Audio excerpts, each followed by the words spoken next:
Webukeeredde olunaku olwaleero bassebo ne bannyabo mawulire mabi eri ggwanga Uganda. Eggwanga lya Sudan libulakalistinze gavumenti ya Uganda ne litukyayiramu wamu ffenna nga bannayuganda olw'ekikolwa kya Museveni eky'okukyaza omuntu atuga abantu ssaawa eno mu nsi ya Sudan. Amawulire gonna we twogerera okwetooloola ensi yonna kansooke nga balage. Webukeeredde olwaleero nga 23 Ogwokubiri 2026 ng'amawulire agasinga obungi gakubye eggulire eririko nkandooza kantandike n'eggulire mulaba eryo ku BBC nti affront to humanity, Sudan slams Uganda for hosting RSF paramilitary boss. Bassebo ne bannyabo eryo lirikeeredde ku BBC kambalage ewalala. Eryo lye mulaba ggulire likeeredde ku Al Jazeera. Sudan condemns RSF chief's visit to Uganda as minimizing human values. Eryo nno liri ku Al Jazeera webukeeredde olwaleero. Kankulage ku Arab Times. Eryo eggulire lyolaba liri ku Arab Times. Sudan slams Uganda for hosting RSF chief. Eryo liri ku Al Arabiya English. Sudan slams Uganda for hosting RSF chief. Eryo liri ku APN News. Khartoum cries foul as Museveni hosts RSF chief Dagalo. Bassebo ne bannyabo eryo liri ku Kata Tribune. Sudan condemns RSF chief's visit to Uganda. Lwaki ntandise nkugamba nti birds of the same feathers flock together. Mu Luganda osobola ogamba nti mbulira gw'oyita naye nkubuulira empisa zo. Bassebo ne bannyabo omusajja ayitibwa Mohammed Hamdani Dagalo. Musajja avunaanibwa era aliko obujulizi obw'enkukunala obw'okutta abantu lwakwagala Ntebe e Sudan. Bassebo ne bannyabo ono ye kamanda wa Rapid Support Forces. Ekigambo RSF kyolabye mu mawulire kitegeeza Rapid Support Forces. Eno nga paramilitary group ey'amaanyi e Sudan esalako ebitundu netta abantu n'eyokya abantu. Ono bamuvunaana ebikolobero omuli byonna nga bwe ngendo bibagamba repu, kutuga bantu, kubookya live nga balamu. Nkugambye tukeeredde mu mawulire for the wrong reasons bannayuganda. Sudan etukyayiddewo. Ebigambo nga bw'obirabye ku mawulire bigamba nti Uganda yadde okuwa akatiibwa akatini akasembayo eri obulamu bw'abantu obuteesittala mazima bikolwa bibi ne bahostinga omusajja aliko international sanctions ku lw'ekitta abantu giyite genocide.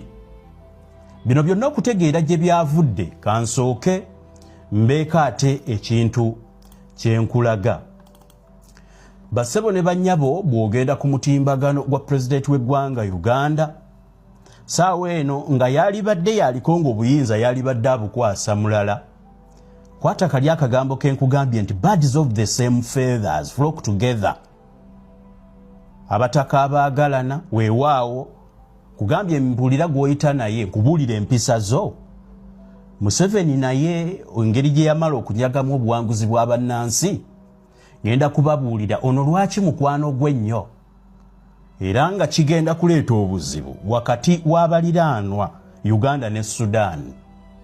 Bassebo ne bannyabo bw'oba oli munnayuganda bantu bangi nnyo bansaba pulogulaamu zino nzikole mu Luzungu era nakikkiriza naye waliwo ebintu bye tutera okwogera mu Luganda nga ffe bannayuganda abawulira Oluganda mazima tulina obyewulirira ne tulema kweswaza nnyo mu nsi. Tuvola buluusi nkaluubirizibwa ebimu biteeka mu Luzungu naye nalwo njadde kukola nga nkendeza ku bukaawu bwabyo.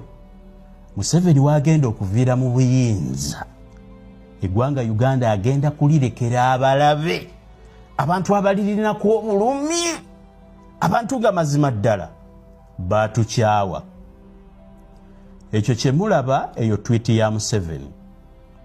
Museveni yakedde jjo n'ayaniriza omusajja ayitibwa Muhammad Hamdani Dagalo ono nga yakulira Rapid Support Forces era tweet eyo gy'olaba egamba nti today at State House Entebbe I welcomed Muhammad Hamdan Dagalo, head of the Rapid Support Forces, who briefed me on the current situation in Sudan.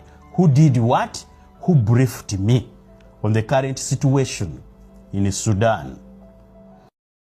Ayo mukatambi abadde kawanvu nga byebyo obukyayi bannayuganda oba gavumenti bwa Uganda bwesize mbakulisizaayo mu katambi abadde kawanvu nga byebyo obukyayi bannayuganda oba gavumenti bwa Uganda bwesize mawanga agebunayira ogenda mu maaso n'okuspreadinga n'okusaasaana eri mu bannayuganda jjukira nti nno bannayuganda gavumenti yaffe yalemera otutonderawo emirimu nga ffe akabemmekereza ke tulina mu nsi yaffe kwe kutambula amawanga era w'otunira percentage ennene mu East Africa bannayuganda be basinga okutambula amawanga agebunaayira ogenda okukola ng'abaddu ogenda okuba ebyeyo kati Sudaani y'emu ku nsi bannayuganda gye babadde basinga okuddukiramu ogenda mu maaso n'okuba nga bakuba ekyeyo abanoonya akawugu kati Sudaani webanga naye bataddeko envumbo biba outlistinze tegeeza si birungi eri bannayuganda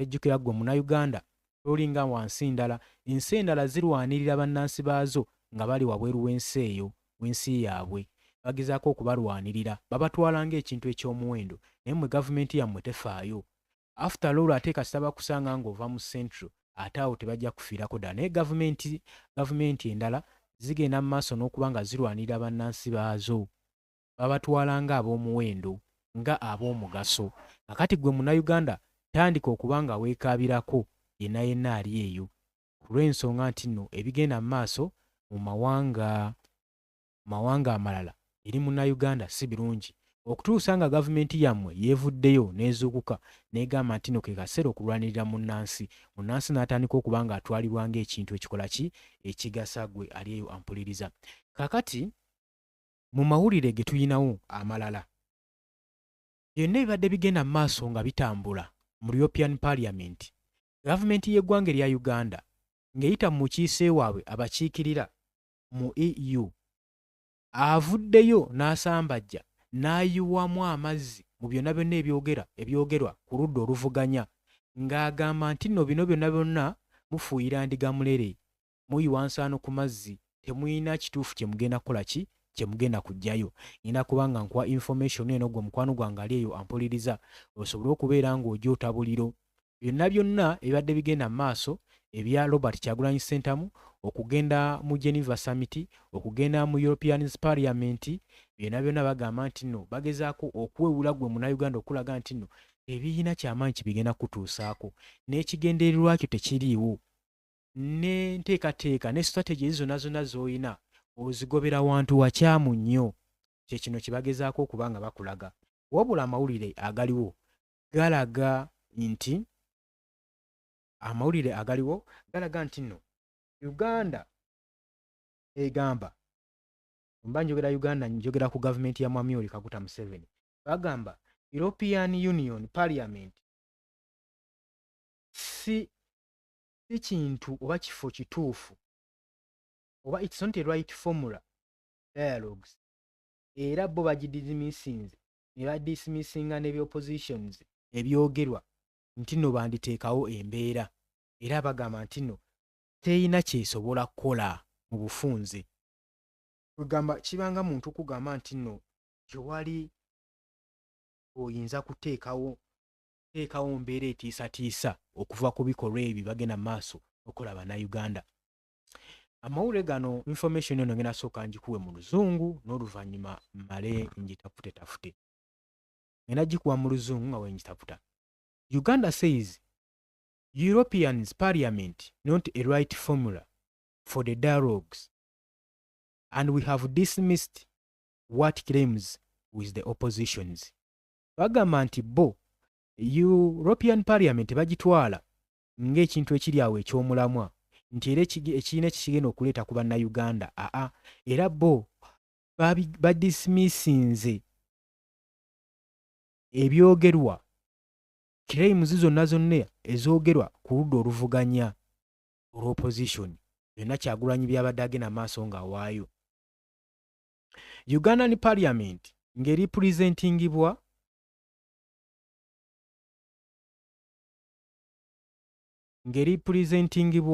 Ambassador Adonia Ayebare ng'eyita mu representative waayo eri mu United Nations agamba has rejected attempts by the opposition to use the European Parliament as a platform to address the concern over the country's recent general elections. Agamba nti nno bagenda maaso n'okudismissinga ebigenda maaso nga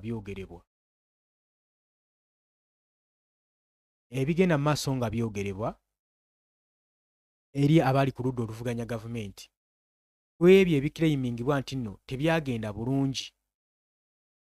Nkiddamu ku ebyo ebiclaimingibwa nti nno tebyagenda bulungi eri mu kalulu akaggwa aka 2026 era nga bagamba bano abagenda maaso n'okubyogera boogera byabwe mu bufunze balinga abagamba nti akalulu katambuzibwa mu bwenkanya kubanga nowagamba nti they have rejected attempts by the opposition nti barejectinze attempts ebikolwa byonna byonna ebikolebwa opposition okukozesa European Parliament platform okwadressinga ensonga ezigenda maaso mu ggwanga lyattu Uganda ku kalulu akawedde aka 2026 recent ng'ennaku z'omwezi 15 bagamba saying Kampala nyiwaka kaise bakulisiza nnyo obwakedde oli ku mayengo ga UG Update TV k'osinzira obanga otuuliza gwe mukwano gwange ali eyo abali emitala w'amayanja mbalamusizzaako kaakati bagenzo kinoonyerezaako nga Rwanda efeesinga economic crisis obudde buno era nga bagamba zizimu ku nsonga eziyinza okuba nga zaaviiriddeko Paul Kagame okuwanika naye ng'ekiri mu ggwanga erya Rwanda ssaawa yonna wanirabanga gavumenti y'e Rwanda ewunzikiddwa. Jjukira Paul Kagame ebiseera ebisinga azze amalira ssente ze zonna ng'afandinga olutalo olugenda mu maaso mu Democratic Republic of Congo olw'abayeekera ba M23 newankubadde azze abyegaana nga bagezaako okuba nga bamusongamu olunwe ng'agamba bamusibako matu ga mbuzi muli isango azze abyegaana enfunda neziweererako ddala okutuusa we yalabye nga babafunzizza ng'Omerika akaaye nga Trump ali serious n'ensonga zino ayagala kugoba ba M23 mu DRC okusobola okutuukiriza pulojekiti ye. Kakati baakabattamu wano jjojjuuzi tukimanyi bulungi nnyo Ssaabayeekera omukulembeze Were Ngoma abadde agenda maaso n'okuba nga aboogerera mu bukiiko obw'enjawulo. Ekyo tuzze tukirabako gwe omukwano gwange ali eyampuliriza. Kakati ekibuuzo kyaffe we kiri weewano. Paul Kagame w'e Rwanda nga wazzaabyegaana ssaawa zino afundiziddwa bamufunzizza nno ensonga ziri siriyasi afundiddwa era amawanga agasinga go gagenda mu maaso n'okuba nga gamugoba gagobye Abanyarwanda mu bitundu byonna mu mawanga gaabwe si lwakuba nti nno baki naye bagamba basajja bano balina empisa embi tebasoboka bawamba amataka g'abantu batuuka mu kitundu bakizingako bawamba ente bawamba amataka kati amawanga gano geesanga nga tekasobola kubanga gagumiikiriza mbeera z'Abanyarwanda. Kakati mu Mozambique Paul Kagame bamugobyeyo n'amagye ge olowooza ki ekiddako bamugobye n'amagye ge amawanga gonna agasinga obuse obutono bugenze mu maaso n'okugoba Paul Kagame mu mawanga gaabwe omuli Burundi, Tanzania gonna gasobodde okuba nga geemulula gagoba Abanyarwanda mu ggwanga lyabwe si lwakuba nti tebabaagala naye olw'empisa zaabwe embi n'engeri gye bayisaamu bannansi b'amawanga ago bwe basanga eyo. Kale kino tugenda kinenyeza ani? Tugenda kinenyeza Paul Kagame ow'e Rwanda wakuba nti akabi ate kajjidde dda bannayuganda kemutamanyi. Kati Paul Kagame kyakoze ssente zonna abadde azikwatanga n'azinvestinga mu lutalo olugenda mu maaso mu Democratic Republic of Congo okusobola okulaba ng'alwanirira abatuusi, ng'agamba alwanisa Bahutu naye ng'alwanira bya bugagga mu DRC. Kati ssente zonna wamala ozimalirayo n'afeesinga economic crisis ne kigrowinga deep olw'ensonga nti amawanga gaali gamuwa foreign aids, amawanga nga Germany, UK, France gaagenda ne gamusalako obuyambi obwe baali bamuwa, obuyambi obwali bumuyambako enkulaakulana okunoonyeza bannansi emirimu baabusalako. Kagame abadde takyabufuna. Kati ekyo kimala omukosa yali yeeyuniridde ku mwami Yoweri Kaguta Museveni nti kyoba olaba minisitiri zonna wano mu Uganda olaba nga zijjuddemu Banyarwanda, temuli Munnayuganda alimu. Lwa nsonga bakola ddiiru ne Paul Kagame nti Abanyarwanda ne bakisesinga emirimu gyano mu Uganda yagende maaso n'okufandinga luddawa olutalo mu Democratic Republic of Congo. Kati kino kitegeeza baali bakifunamu abantu bameka? Abantu babiri. Kati ne weesanga nga mu ggwanga lyabwe balwaninga economic crisis, tebakyafuna buyambi kuva bweru, ate eri ne mu lutalo lubalemye okumaliriza, bagenda mu maaso n'okuba nga babagobayo olutalo lubalemye okunyweeza. Ebifo byonna bye baawamba omuli Goma, Ituri, omuli Buvuma, Bukavu, byonna bimulemye okunyweza. Kati agamba nti singa nvaayo munampa obukuumi, kitegeeza akkiriza okusobola okulaba nga withdrawinga amagye ge gasobola okuba nga gava mu ggwanga erya Democratic Republic of Congo. Olw'ensonga nti nno kati alaba byasiba bikutuka, ate bagenda mu maaso n'okubattamu abanene bye babadde basibiddeko olukoba, bagamba balaba babafunzizza, abasajja babatta omu ku omu. Waliwo n'omulala afiiridde mu Uganda, omukulembeze w'abayeekera ba M23, naye kigambibwa ono y'omu ku baakoseddwa ku drone eyakubiddwa Willy Ngoma, era tebakakasizza bisago ki by'ayina, n'oluvannyuma n'addusibwa mu Uganda gy'afiiridde. Abayeekera ba M23 bwe bafuna obuvune baddusibwa mu Uganda bwe bajjanjabirwa bafunire obuyambi. Kano kabanga kabonero kakulaga ki? Kikulaga nti nno enkolagana ey'omuggundu eyinza okuba nga weeri wakati w'abayeekera bano aba M23 saako ne gavumenti ya Mwami Yoweri Kaguta Museveni, newankubadde bonna bavuddeyo nga babyegaana baga tebalina nkolagana basajja bano. Oli ku UG Update TV, nyongera okukujjukiza bw'atannatweyungako kirira wansi waliwo ekigambo subscribe kikoneko obeere nga otweyungako. Njagala okujjukiza nti ku ntandikwa y'omwaka guli ogwaggwa abayeekera bano beefunvirira ne bagenda mu maaso n'okusalako ebibuga ebisinga ebyali byetoolodde eby'obugagga mu Democratic Republic of Congo, omwali Goma, omwali Ekisaawe, Buvuma, muli Bukavu, byonna ebitundu ebyali byetoolodde eby'obugagga bagenda mu maaso n'okuba nga bakola ki? Nga babisaalako. Tebaakoma okwo ne balangirira nti basigazaayo kilometers ntono nnyo bajja kubasemberera ekibuga Kinshasa nakyo bakiwambe bakyezze kigende mu mikono gyabwe.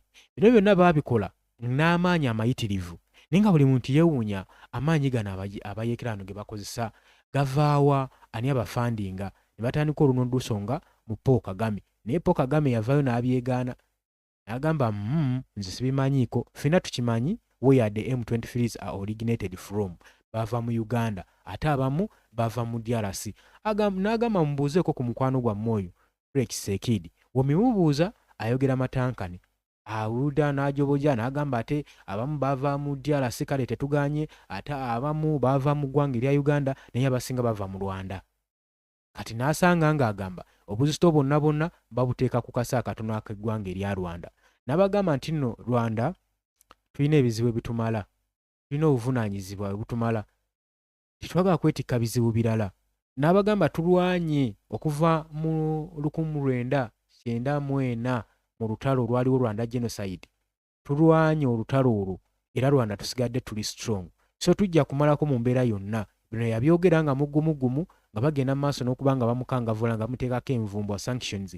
N'agamba tebijja kuwundya, eggwanga erya Belgium lyamuteekako sanctions, erya Germany limuteekako sanctions. Ne baga tebagenda kuddamu muwa military deployments ze badde bamuwa, omuli equipments, omuli ebiki byonna byonna ebyokulwanyisa nga tebakyabimuwa Paul Kagame. Kati kibakaluubiriza nnyo okulaba nga balina kukwata mu ssente zaabwe okugula ebyokulwanyisa ate okugenda okulwana olutalo ne Felix Tshisekedi, ekintu ekibakaluubiriza ennyo ddala gwe mukwano gwange ali eyampuliriza. Ngenda kwongera okunnyikiza mu information eno olabe Abanyarwanda bwe basiisidde mu mawanga, era gwe Munnayuganda olina okuba ng'ozuukuka mu nsonga eno. Gwanga lyaffe bannaayi Abanyarwanda batudde baagala babe tribe mu Uganda naye tuzze tulaba Tanzania mu 2014 babagobayo bonna bbaasi za Museveni z'abasomba linki nga zibateeka Sangwa Bay. Congo babagobyeyo bubi nnyo, Burundi yabagoba, Uganda ffe tuli kitwesiga. Alright. Nkiwa nti information eyo mugirabye bulungi nnyo. Kaakati ng'otuddako ku sayidi endala. Si birungi eri eggwanga erya Uganda, mawulire si malungi eri eggwanga erya Uganda. Ng'ebyo tubitadde ku bbali, Uganda omanyi akajja obunaku keemanya. Tulina nnono zaffe, tulina concepts wano ze tuba tulina okuba nga tugoberera. Kati bannayuganda muzuukuke, obubaka mubuwulidde, alert message tuzibawadde, kati kijja kuba gye muli ogenda mu maaso n'okuba nga muzuukuka. Kaakati amawulire amabi eri bannayuganda, Uganda akabi kaagijjidde dda. Kuba wano sources ziraga nti Sudan ya outlistinze Uganda ssaako ne bannayuganda bakyaye Uganda ne bakyayiramu n'abannayuganda nga babalanga ki? Babalanga kukyaza ba RSF paramilitary force. Omukulembeze wa RSF mu Uganda nga bagamba nti nno ono y'omu ku batugumbudde bannansi bakyobodde eddembe ly'obuntu. Kati so tetusobola kurespectinga ggwanga etasobola kurespectinga rights za muntu. Bannansi ne bagenda maaso nga bajeezebwa, ate gwe n'omukyaza kaba kabonero ki? Nti mwegasse wamu olaba nga muteekako emuvuyo gyonna egibadde gigenda maaso mu Sudaani, mmwe abagiri emabega waagyo. Kati Abasudaani bagambye bawutulistinze eggwanga erya Uganda. Kankuwe information eno osobole okuba nga ogyerabirako, naye nga bagamba nti eggwanga lya Uganda bakyali bali awutulistinze olw'ensonga zino ezigenda mu maaso wammanga gwe mukwano gwange ali eyo ampuliriza. We bukeeredde olunaku olwaleero bassebo ne bannyabo mawulire mabi okuba ng'otuwuliriza weena atannatwegattako kirya wansi waliwo ekigambo subscribe booneko obeere nga otweyungako ddala bulambalamba. Ngenda kuba nga mu bufunze kuwa information eno osobole okuba nga naye ogy'otabuliro otegeere ebigenda mu maaso mu ggwanga lyattu. eri ggwanga Uganda, eggwanga lya Sudaani libulakalistinze gavumenti ya Uganda ne litukyayiramu wamu ffenna nga bannayuganda olw'ekikolwa kya Museveni eky'okukyaza omuntu atuga abantu essaawa eno mu nsi ya Sudan. Amawulire gonna we twogerera okwetooloola ensi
Yes, alright, mbakulisizaayo mu katambi abadde kawanvu naye nga byebyo. Obukyayi bannayuganda oba gavumenti bwa Uganda bwesize mawanga ag'ebunayira. Ogenda mu maaso n'okuspreadinga n'okusaasaana eri mu bannayuganda. Jjukira nti nno bannayuganda gavumenti yaffe yalemerera otutonderawo emirimu nga ffe. Akabemmekereza ke tulina mu nsi yaffe kwe kutambula amawanga, era bw'otunula percentage ennene mu East Africa, bannayuganda be basinga okutambula amawanga ag'ebunayira, ogenda okukola ng'abaddu, ogenda okkuba ebyeyo. Kati Sudaani y'emu ku nsi bannayuganda gye babadde basinga okuddukiramu, ogenda mu maaso n'okuba nga bakuba ekyeyo, abanoonya akawogo. Kati Sudaani webanga naye bataddeko envumbo, biba outlistinze, tegeeza si birungi eri bannayuganda. Ejjukira ggwe munnayuganda tolinga wansi ndala, ensi endala zirwanirira bannansi baazo nga bali wabweru w'ensi eyo, w'ensi yaabwe. Bagezaako okubalwanirira, babatwala ng'ekintu eky'omuwendo, naye mmwe gavumenti yammwe tefaayo. After all ate kasita bakusanga ng'ova mu central, ate awo tebajja kufiirako ddala. Naye gavumenti endala zigenda mu maaso n'okuba nga zirwanirira bannansi baazo, babatwala nga ab'omuwendo, nga ab'omugaso. Kakati ggwe munnayuganda tandika okuba nga weekaabirako yenna yenna ali eyo, ku lw'ensonga nti nno ebigenda mu maaso mu mawanga amalala eri munnayuganda si birungi. Okutuusa nga gavumenti yammwe yeevuddeyo n'ezuukuka n'egamba nti nno ke kaseera okulwanirira munnansi n'atandika okuba nga atwalibwa ng'ekintu ekikola ki ekigasa ggwe ali eyo ampuliriza.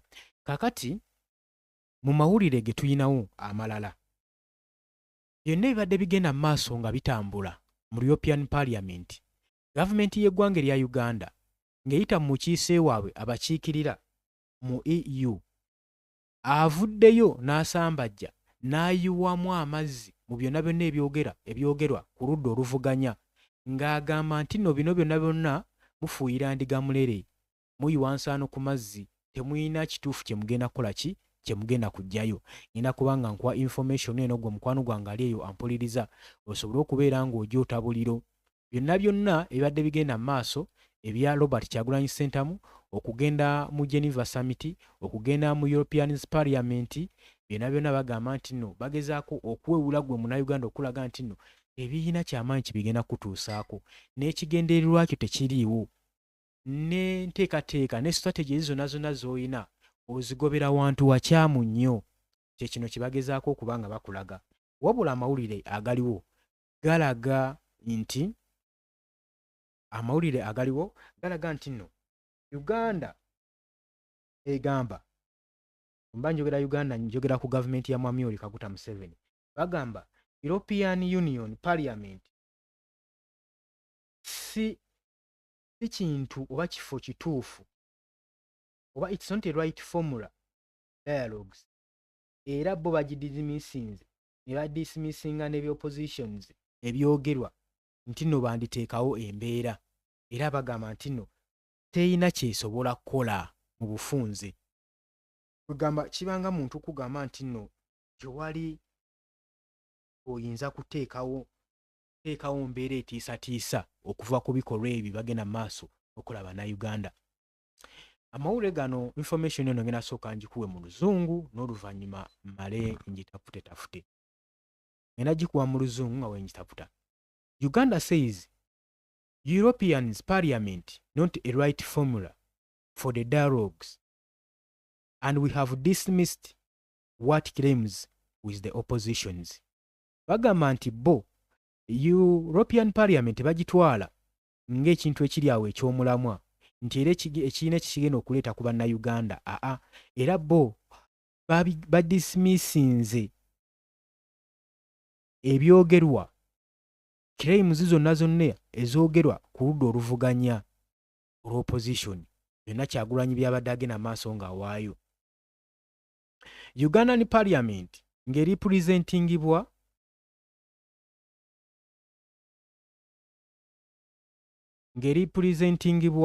Ambassador Adonia Ayebare, ng'eyita mu representative waayo eri mu United Nations, agamba has rejected attempts by the opposition to use the European Parliament as a platform to address the concern over the country's recent general elections.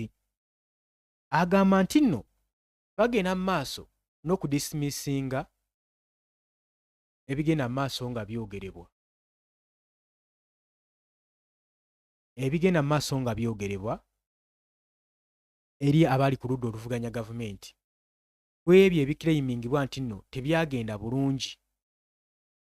Nkiddamu, ku ebyo ebikiraimingibwa nti nno tebyagenda bulungi eri mu kalulu akaggwa aka 2026. Era nga bagamba bano abagenda maaso n'okubyogera boogera byabwe. Mu bufunze balinga abagamba nti akalulu katambuzibwa mu bwenkanya, kubanga nowagamba nti they have rejected attempts by the opposition, nti barejectinze attempts ebikolwa byonna byonna ebikolebwa aba opposition okukozesa European Parliament platform okwadressinga ensonga ezigenda mu maaso mu ggwanga lyattu Uganda ku kalulu akawedde aka 2026 recent ng'ennaku z'omwezi 15. Bagamba saying Kampala does not consider the European Parliament a relevant institute for the foreign policy engagement. Ng'agamba nti Uganda nga bo okusinziira mu kibuga Kampala tebakonsidalinga European Parliament nga eri relevant etuukiridde nga institution etuukiridde eri foreign policies. Kugamba okwenyigira mu foreign policies mu nsonga ez'amawanga ag'ebunaayira ag'ebweru. Bagamba European Parliament teri fiiti kimala. Bino byonna Munnayuganda njagala nkutegeeze bigenda kwogerwa. Naye bino byonna byogerwa okunafuya ggwe ali ku ludda opposition. Sijja gamba nti gwe ali ku ludda opposition gwe yenna agezaako okuseekinga obuyambi, alwanira eddembe lyo, ayagala okwezza eggwanga oddiza mu mikono gyo. Eggwanga lyawambibwa ab'obuyinza ab'amagye, kati omufunze ogezaako okuba ng'okola ekimala okusobola okulaba ng'ozza eggwanga lyo maaso. Naye bino ebigambo bwe biti saagala bikumalemu maanyi gwe yenna Munnayuganda ali eyo. Sigala ng'olwana, kubanga wootuukidde okulaba ebigambo nga bino manya akazita akali mu ggwanga si kintu kyangu nnyo. Tukyagenda mu maaso era nnyongera okukujjukiza ky'oli ku UG Update TV ko sinzidde okuba ng'otuwuliriza. Kakati ambassador ono Andrea Ayebare oluvannyuma lw'okulijectinga ebyogerebwa ab'opposition eri mu European Parliament nti okwadressinga ensonga zaabwe nga bakozesa platform eno eya European Parliament takibala nnyo nga kiri awo, era ye ebisonga ziyemu amazzi. Ng'agamba okwogera ku nsonga ezikonsandinga n'eggwanga lyabwe ebyava mu general elections, agamba nti nno tebakonsidalinga European Parliament nga relevant institutions for foreign policies engagement. Bwe badde boogera ku NBS Morning Breeze, Ayebare yagambye nti nno Uganda has been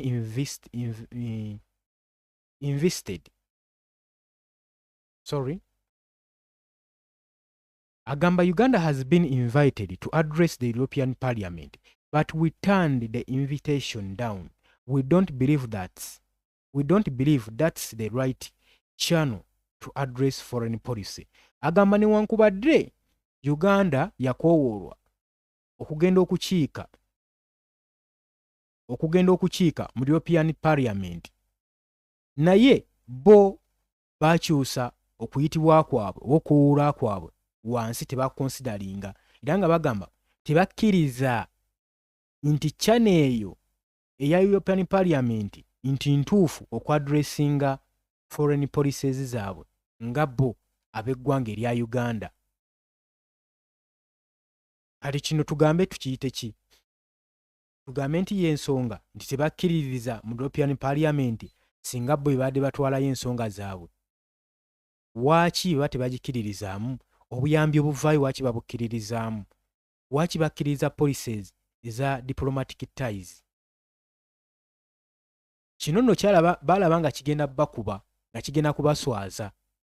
Jjukira ambassador yali akoowereddwa si munnansi wa ggwanga Uganda. Kati byonna byonna olabira ddala nga gavumenti ya Uganda yali bigikuba wala nnyo. Omukwano gwange ali eyampuliriza. Oli ku UG Update TV, nyongera okukujjukiza osinzira okuba ng'otuwuliriza. twagaye tugenda kuweereza information yonna gwe kyoba okola sharinga busharinzi tambuza video. Tiyakomye okwo yagasseeko ng'agamba anyone can address the European Parliament but stressed that the government chose not to participate because it sees the institution as irrelevant on matters of the foreign policies. Agamba omuntu yenna asobola okulondawo yenna okutwala ensonga n'aza addressinga mu European Parliament. Naye ffe nga gavumenti ya Uganda twasazeewo obutaparticipatinga obutakiika kubanga tulaba institution eno eri irrelevant ku nsonga zino, tetuukiridde kubanga ediscussinga ensonga zino eza foreign policy ez'eggwanga lyabwe, era y'ensonga waaki tebaakiise mu parliamenti yaabwe. Tugambe nti nno weekite weekiri, tugambe nti nno Robert Kyagulanyi Ssentamu obudde bwonna bwe yamaze ng'agenda maaso n'okukiika mu parliamenti nti yabadde atawaanira bwemage. Njagala okutegeeza gwe Munnayuganda yenna ali eno ng'ensonga zino ezimu ku Robert Kyagulanyi Ssentamu zaalwanirira ze zino wammanga. Oyinza ogamba waaki Robert Kyagulanyi Ssentamu yagenze mu European Parliament okuteekayo ensonga zino n'agenda ne mu Geneva. Bino nno ebikolwa nga bino bye bimu bimutwazaayo. Alaba nga Munnayuganda tosigazzaayo kkubo lya kulwanirirwamu, teri agenda kulwanirira. Ye ayagala kozesa guno omukisa aizuru oba gwafekitinze gutya eggwanga, impact gye gugenda oteeka ku ggwanga naye impact eyo eteereddwa ku ggwanga jjukira gavumenti yeefunamu kati kagiteekeko impact okusobola okutaasa gwe munnansi. Webanga yengeri yokayuka gy'osobola okubeera ng'oddizibwa eddembe lyo mu nsi yo, jjukira nti nno obula eddembe bwe bulamu bw'omunnansi mu ggwanga. Nansi kasita omuggyako eddembe lye kitegeeza oba omukyoboddwa, tewabeerawo justice. Nga institute zonna okutandikira ku high court mu ggwanga Uganda teri gy'osobola kuddukira kufuna buyambi, tewali gy'osobola kwekubira nduulu. Golowooza Munnayuganda mu kaseera kano kiki yandikoze? Oyo yenna avuddeyo nga human rights activists n'akyeteekamu nga Robert Kyagulanyi Ssentamu. Golowooza kkubo kiri yandikutte, direction ki gye yandikutte okusobola okulaba nga alwanirira gwe Munnayuganda. Ewooza yenna oyokeyuka engeri eyandibadde esoboka, alaba nga tewali walala. Omusajja yeetoololwa wonna to extent nti ne mu European ne mu UN Military Council ayinayo abadde bamukiikirira nga bagenda maaso n'okumuyirayo ensaano ku bikolwa byagenda maaso n'okutuusa ku Bannayuganda. Wano ku mulirwana Kenya ye wuuyo. Ebitongole byonna aba Uganda Law Society, East African Community bonna ayinayo abakiise. Ate mu UN wandigamenti ne bandivuddeyo ne balwanirira okukiika mu UN olina okuteekayo representative ate n'osasula n'omuwendo omunene. Kati gwenza otya okuba ng'oloopa omuntu gy'alina representative? Ekyo kye njagala mumanye era mubikkule amaaso gammwe Bannayuganda, kubanga mubadde bagamba Kyagulanyi kyakoze okulagana n'abazungu kibi, kikyamu nnyo, yandibadde ajja wano tulina ebitongole ebirwanirira eddembe ly'obuntu ngadde baali balirwaniridde.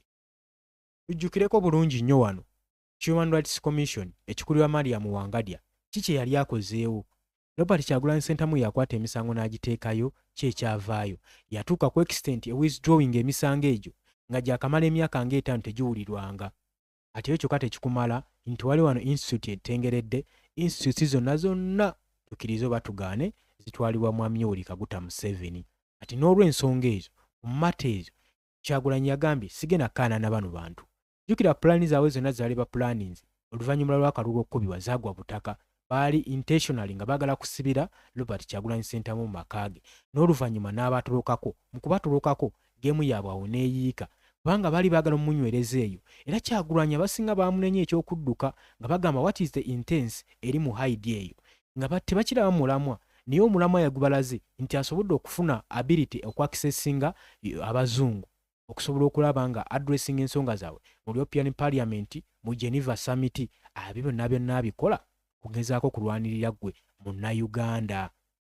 Ate ne gavumenti yali emwetaaga alangirire gavumenti ey'ekisiikirize, alonde leader of opposition. Singa amulonda waati kitegeeza abakkiriza. Kati lwakiri agenda okumulonda nga bino byonna biwedde nga amaze okusubmitting ensonga ze, awo kijja kuba kiraga nti yakakibwa okulonda leader of opposition kubanga yali talina kyakkola, kubanga gavumenti ye gavumenti. kubanga walangirira leader of opposition abakkiriza nti Mwami Yoweri Kaguta Museveni yatwala obuwanguzi obuwedde obwagenda mu general elections. Kati ebikolwa byonna ng'ebyo angezaako kusiigira kifaananyi kuki ekigenda mu maaso mu ggwanga lyattu Uganda. Gwampuliza oli ku Yugi Update TV gwatannatuyungako, kirya wansi waliwo ekigambo subscribe. Yakutegeeza sharinga, commentinga, subscribinga. Kakati representative ambassador ono ayongerako ng'agamba nti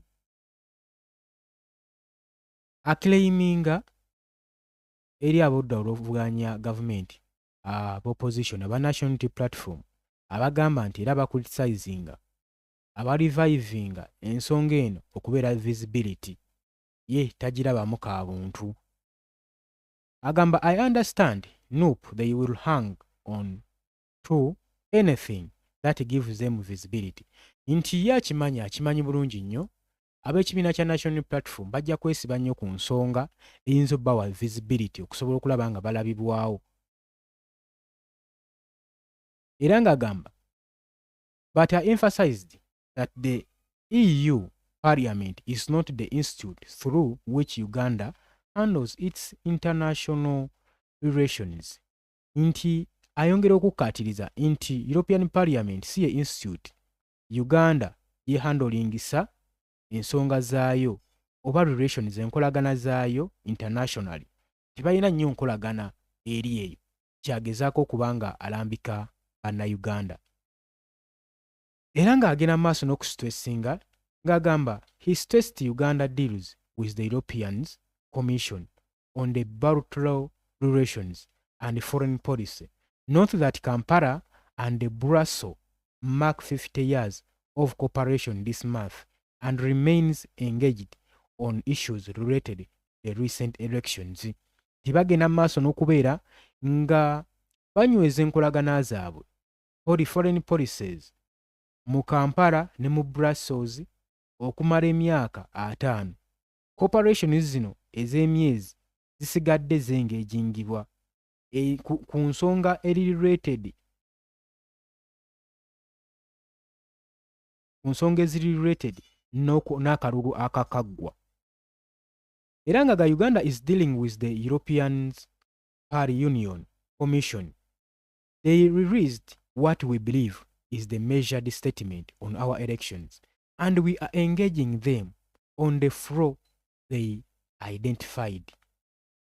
Agamba nti Uganda egenda maaso n'okudiringa ne European Union Commission ku nsonga zaabwe ze balilizinga ku statement aba opposition ze baawaayo ku elections ezagenda maaso mu Uganda, era tugenda maaso n'okwengeginga nabo. Era tungejinga nabo ku nsonga eza identifyingiddwa ati mwe bimwogerako tetubitegeera. On the rule of quits like NUP leader Robert Kyagulanyi Ssentamu, Yebalepo yagambye people addressed by Kyagulanyi know more about this country than he does. Nti abantu abagenda maaso okwadressinga Robert Kyagulanyi bamanyi bulungi nnyo ensi nga ye n'okusinga ye waagimanyi. They know the fact that why they keep engaging us. Nti bamanyi ensonga lwaki basigala batwengeginga. Era yagenze mu maaso n'okugamba Kyagulanyi didn't address summit, he addressed small meetings on egos. Nti Kyagulanyi teyasabu meetings ensonga ze mu summit nga we mulowooza. Nti just yasabu meetings ensonga ze n'aba omukago abali mu nkolagana eyagibayita egos eri mu European Parliament. On the sovereignty mu by'eggwanga yagambye nti that sovereignty states Uganda can make mistake and correct them. Nti mu by'omukago Uganda esobola okukola ensobi n'oluvannyuma n'emala n'ezicorrectinga. Kiki yabadde ategeeza mu statement eno eraga nti bakkiriza ensobi ze bakoze era submission Robert Kyagulanyi Ssentamu gye yakola bagikkiriza, baakola ekikyamu. kyalinga agezaako tulaga wano nti baakola ekikyamu. Nti era naye ate ensobi zikolebwa bantu. Kitegeeza gavumenti ya Mwami Yoweri Kaguta Museveni ensobi ze bakola bazeewaaniramu olw'ensonga nti bamanyi basobola ozikola ne bamala ne beetonda mu bukiiko nga buno. Kati gwe n'ogenda otwalayo ensonga ng'olwedde yayiiriddwako dda amazzi. Era n'abuuza Uganda ng'eggwanga. Uganda is a sovereign country. Sovereignty means you can make mistake but this mistake can be corrected. Nti sovereignty kitegeeza nti eggwanga Uganda likola ensobi era n'ensobi zino zisobola okuba nga zikolekitingibwa. Era ng'agamba European Union has its own internal issues without internal interference. Nti European Union naye eyina ensonga zaayo,